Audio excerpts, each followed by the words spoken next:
Hello friends, my name is Hamid. Today I'm working on this Kitchenaid over the range microwave. The customer's complaint is that the whole microwave went completely dead. They have no clue what happened. I asked them if there was power surge in the house and they said no. They were just using the microwave and it went completely dead. They also checked the power or the wall outlet in the house. They had power, so I told them, okay, since you live outside of the city, you might as well drop it off and I'll check it for you. So today I will show you how to check your components on this microwave and how to fix it. The first thing I'm going to show you is the model number on this unit. When you open the door, the model number is right here. That's your model number right there. Even the customer told me that they checked the wall outlet. For me to double check it to make sure I'm getting power, I will still plug it in first and see if I'm getting power or not. So I'm gonna plug this in. Here it's plugged in.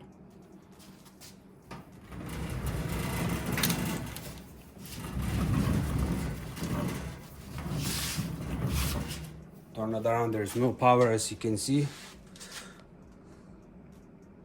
No power. To check, to make sure this power cord is good or not, I have this heat gun. I'm gonna plug this in here.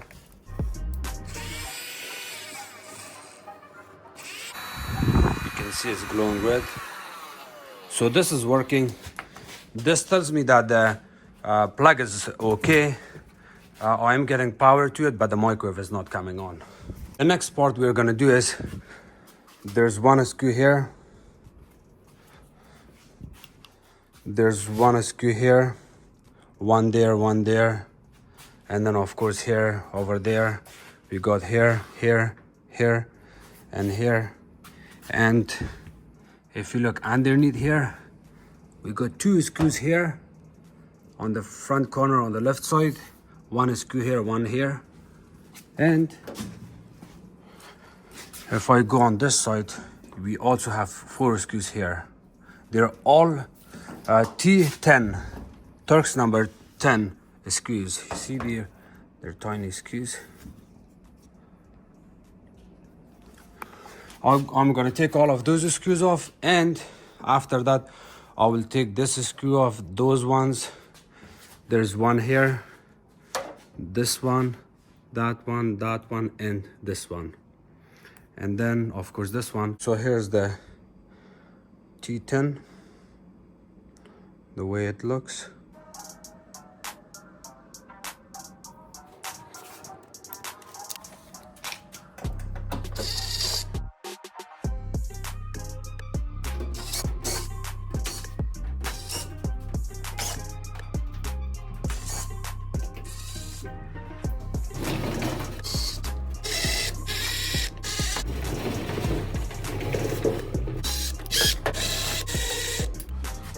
Once you know all the screws are off from the sides and from the back, then you're gonna open these top screws.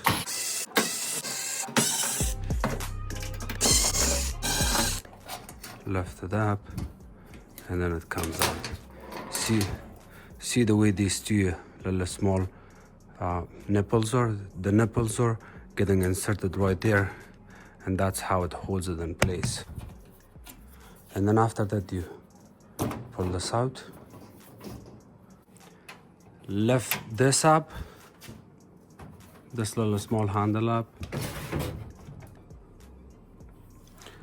and what you can do is you can lift it up from here, but I would not force it from here. By forcing it, you can lift it up, but I wouldn't do that, because if you force it, it may break, the tabs may break this, because this microwave is a little bit old and we do not want to break anything. So what you can do is you have to use a flat screwdriver here. If you look close, you see the tabs right here. There's one right here from the back, and of course one from here. So what you can do is you have to add a flat screwdriver here and pry it out. Here it's out, see? And then pry the center one. You insert the screwdriver here, pull it out. The same thing on this side and here. this part comes out. And I'll show you, these were the tabs. See the center? These are the tabs that you do not want to break, because if you break it, then this screen will not set in place. So this part is out, and now the next part is these ones. You have to take the screws off from both sides, the same thing. Lift it up. Here's the screw. The screw is a little bit different looking on these ones. It's a flat screw, you see? It's very flat compared to the other ones. And then of course there's one more. This one is already broken, but I'll still pull it out.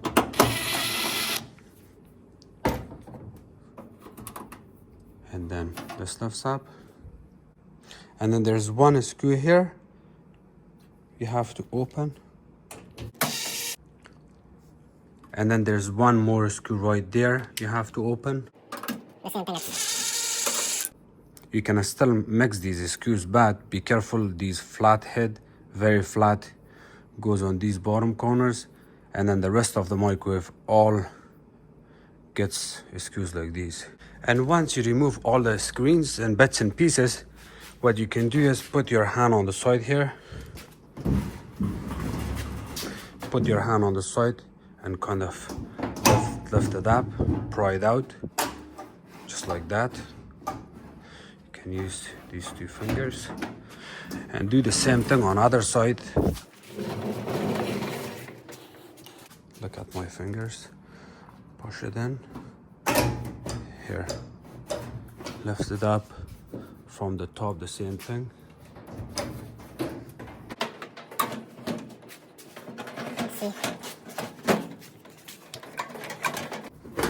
Insert this wire a little bit inside and then hold it.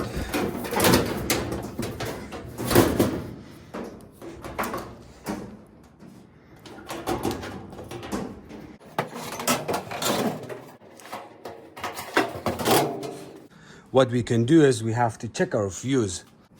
This is called our noise filter board. The power comes here, and then from there it goes right here and here on this thermal cutout, and then from there it goes straight to the switches. We have micro switches, and then of course it also goes to the relay board here.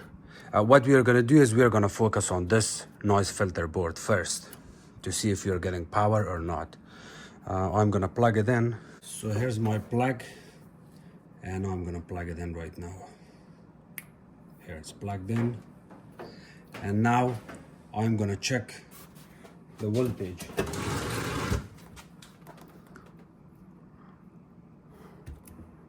Now I'm going to check to see if I'm getting 120 between this wire and this black wire. If I'm getting 120 volts on these two wires. I have my meter. I'm going to select the meter to the AC, alternate current, 120 volts. I will be checking with this. Of course, I have my probes here. I can put one of my probe on the white, or actually I can do it on the black. So now you can see it. I'm gonna add this one.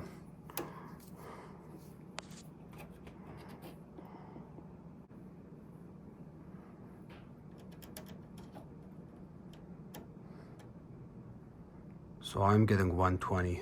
It's 118. It's acceptable here.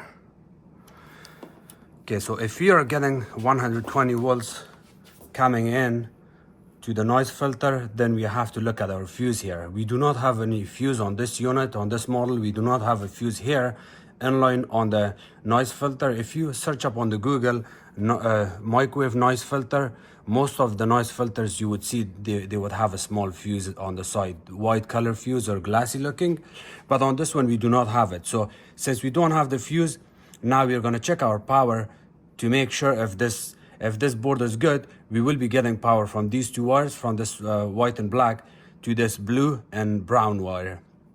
To confirm if this little small noise filter board is good or not, we have to check our power coming in these two wires, which is this blue and the brown. If we don't have 120 volts on these two wires, then that means we have a bad noise filter board. So here I'm gonna check it again now. I will hold this on the side.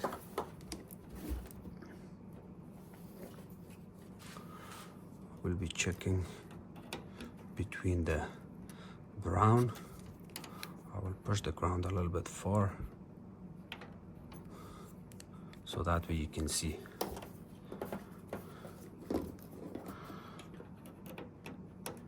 So here's the brown wire. So brown wire and blue wire, 120, 119. So that tells me that this board is also good. This testing confirms that the electrical wire has no crack, it's working fine. I'm getting power here. This noise filter is also okay because the power goes from these two sides and comes out from this side. So it's good. Now the next part we are gonna check is this thermal fuse here that goes on the top of the on top of the magnetron. This is our magnetron that's located on the top. So that's one part we're gonna test. And then we also have a fuse here. So on these units, instead of having inline fuse and the noise filter, what they do is they keep the fuse completely separate. You see that fuse over there? That fuse can also blow. We are not checking power anymore here. We're gonna have to check for continuity here. Here's my meter. And I'm gonna select the continuity with the beep. And we should have continuity on this part. So the reason I have it with the beep, because I do not want to hold the meter in hand. I just wanna test the leads. When you're testing for continuity, always disconnect one of your wires just to make sure you get a good reading. And what I'm gonna do is I will disconnect both of them and I'll show you something here. In order to take these off, it's a little bit tricky. I will actually open it apart and show you how it looks.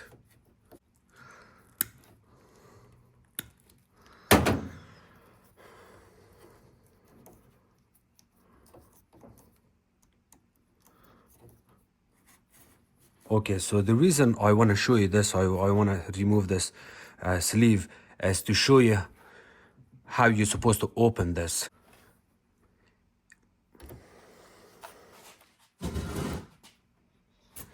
If you try to remove it like that, see, it doesn't come out. Even if you force it, if you ever force it, it's gonna break this thermal fuse. You do not want that. While this plastic tab is, the sleeve is on, you wanna press in this area right there. There's a pin, and I'll show you on this one. See, when I press on it, I can pull it out easily. You see that little small tab in there? That's the safety clip. You have to press on that with your nail, and then that's how it releases it from pin where it's holding it in place. I'll show you one more time. If you pull it out like this, you cannot pull it out.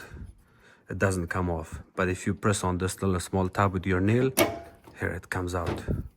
And then of course you can put your sleeve back in.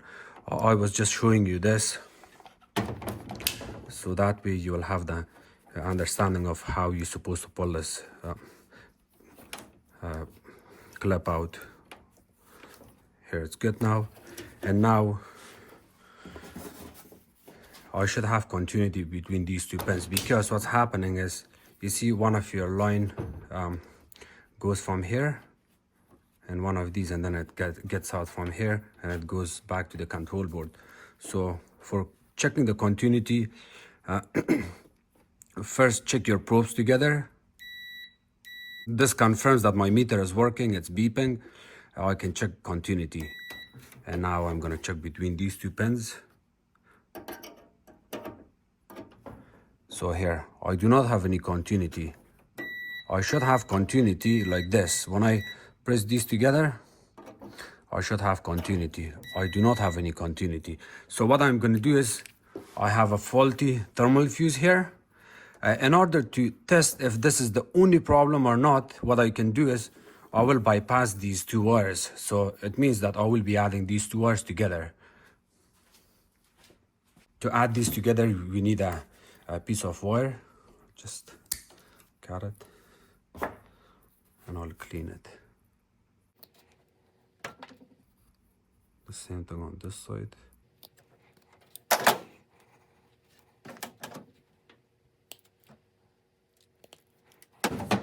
I made this wire and now I'm gonna have to insert it right here in this hole, and then another one right here.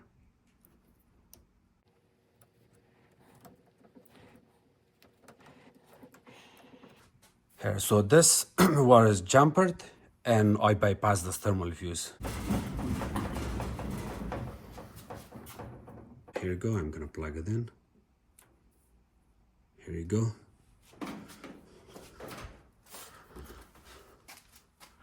The microwave is working now.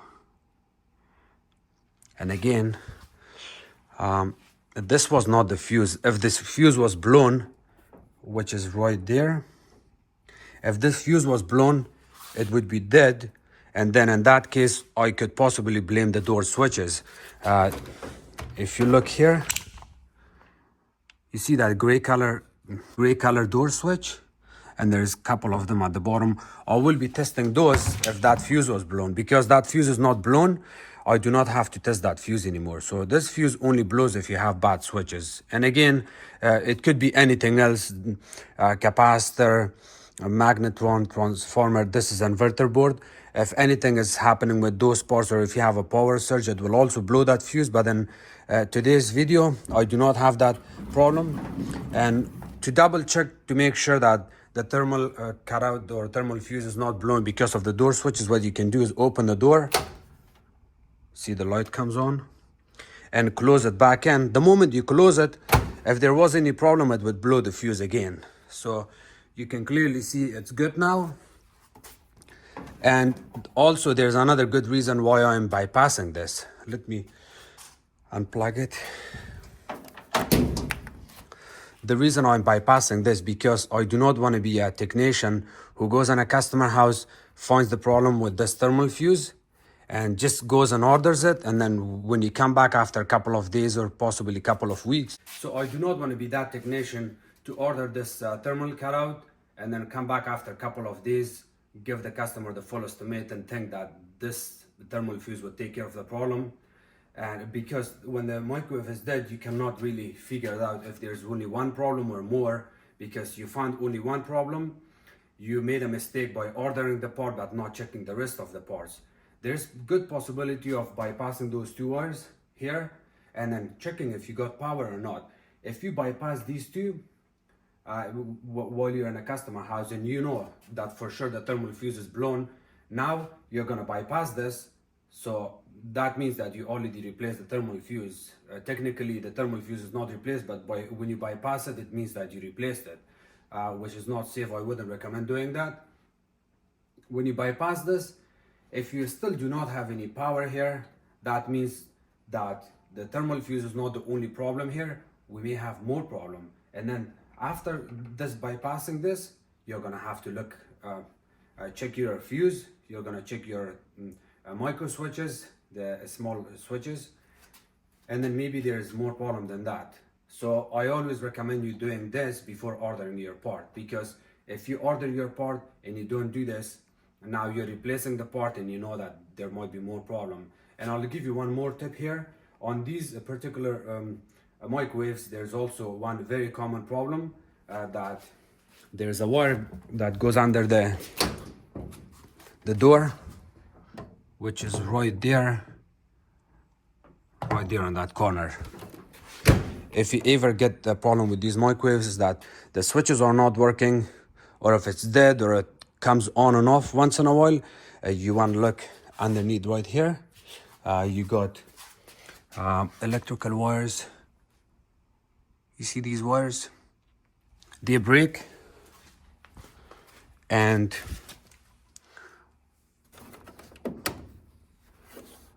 you want to check all of your wires at the bottom. And also I've replaced a couple of these display board assemblies. Sometimes you get moisture going inside of the microwave, it will not let it select the cycle. So for example, if you want to add 5 minutes, you will be able to press so long story short, you will have problem with the display once in a while, that some of the buttons would work and some of the buttons would not work. And if that's the case, you have to confirm if it's the touchpad assembly, it's a glass looking one piece that comes, or there's also another board at the back of this, and in order to pull that out, you have to open the whole door apart. And I will hopefully make another video in future to show you how to do that. And a quick note here, in order to replace this thermal fuse, I can tell you it's not easy, because this is not like regular microwaves that has been installed by one screw. It's actually riveted into this cage. There's a little small cage here. See this? The whole cage needs to come off, and see, it's riveted right here. See, it's riveted here. So that's why you cannot replace it easily. And you see this part of the cage, it looks like a little small cage. In order to replace that, what you can do is you have to open that one screw, open the 2 screws from the bottom where it holds the magnetron in place, and they're T20. You have to take 2 screws off from the bottom, this one and the other one, and then this plastic cover comes out. And then there's also 2 more screws right here. You see that? It comes the same way like this one, the way these 2 screws are from the magnetron.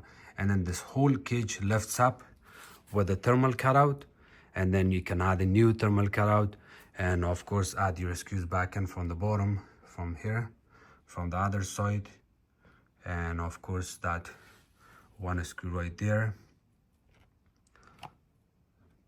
and there's 2 screws right here at the bottom. You add those back in, and then you're good to go. Thank you so much for watching my videos. If you guys have any questions, please comment below. Do not forget to subscribe to my channel, like my videos, and share it with others. You can also follow me on Facebook. It's called Hamid Appliances Repair. Thank you.